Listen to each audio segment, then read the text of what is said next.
Macmillan Audio presents A Memoir of My Former Self, A Life in Writing, by Hilary Mantel. Narrated for you by Aurora Dawson-Hunte, Anne Enright, Bill Hamilton, Lydia Leonard, Ben Miles, Nicholas Pearson, Sarah Waters, and Jane Wymark.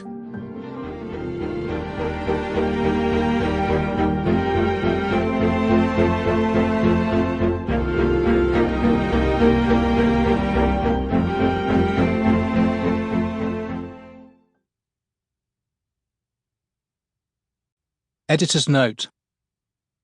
When Hilary Mantel died, unexpectedly, in Budleigh-Salterton, Devon, in September 2022, she was a week away from moving to Kinsale, Ireland, a reconnection with her Irish Catholic roots.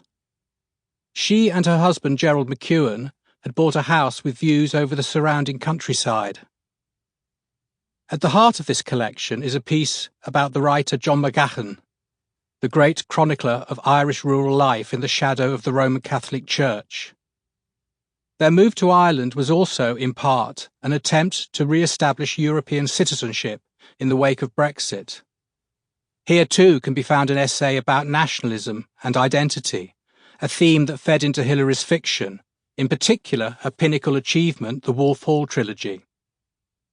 Also in these pages is an essay about Jane Austen, a lifelong passion of hers. She had recently embarked on a novel, Provocation, that centred on the middle sister in Pride and Prejudice, Mary Bennet. At the time of her death, Hilary was a writer at the peak of her powers, one for whom fresh creative vistas were just opening up. Reading the entirety of Hilary's writing for newspapers and periodicals in order to make this selection has been a revelation. Despite being her book editor for the last 20 years, much of what I read was new to me. Her wicked sense of humour, which was a mark of her in Pearson, comes shining through many of these pieces. In fiction, writers tuck themselves away to various degrees, sometimes telling stories to escape themselves, even if they are hiding in plain sight. The story of Hilary Mantel is scattered throughout her novels. But in her journalism and essays, a full and exhilarating self-portrait emerges. She isn't afraid to lay herself bare. This book is organised with that in mind, a patchwork of a life revealing itself. Hilary loved newspapers. She talked about drenching herself in them. I can make any paper last 2 hours, and when I've finished, it's not fit for another hand. It looks as if a drunk has been making paper hats with it. As she explained in her introduction to Mantel Pieces, a selection of writing from the London Review of Books, her early life as a novelist was not an income. The advance for her first novel was £2,000. She needed work to subsidise the slow process of writing fiction, and it was to the periodicals she turned. She didn't feel qualified to do anything else.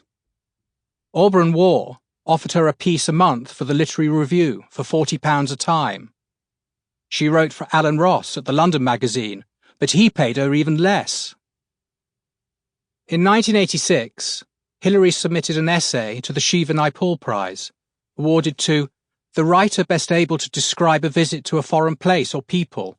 It is not for travel writing in the conventional sense, but for the most acute and profound observation of cultures and/or scenes evidently alien to the writer. The judges included Martin Amis and the then editor of The Spectator, Charles Moore. Hilary's entry, Last Morning in Alhambra, which describes her years living in Saudi Arabia, won the prize and was published in The Spectator in January 1987. In Last Morning in Alhambra, Hilary sets out her ambition. Expatriates tend to play out their lives in a plastic bubble of their own culture, protected from the world which is filtered through their own prejudices. But Hilary was an expatriate apart. Sample complete. Ready to continue?